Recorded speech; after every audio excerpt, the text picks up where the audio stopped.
c'est d'abord sur la Seine que les processions de l'Assomption commenceront ce soir à Paris.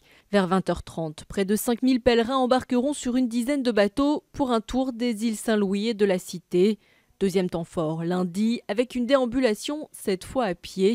Près de 10 000 fidèles sont attendus et cette année, en raison de la menace terroriste, le parcours a été modifié.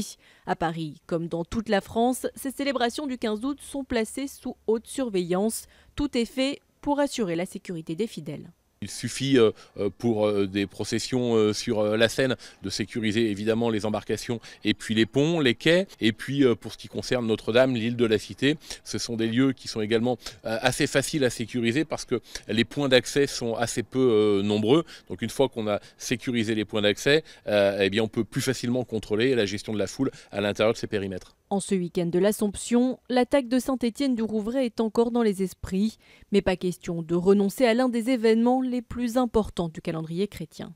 Bien sûr que je redoute quelque chose, on peut toujours redouter, mais en même temps, la partie célébration de l'espérance et de l'amour et de la paix, qui est inscrit dans nos gènes de chrétiens et de catholiques, l'emporte largement. À Paris, près de 150 000 fidèles venus du monde entier seront réunis pour célébrer la Vierge Marie.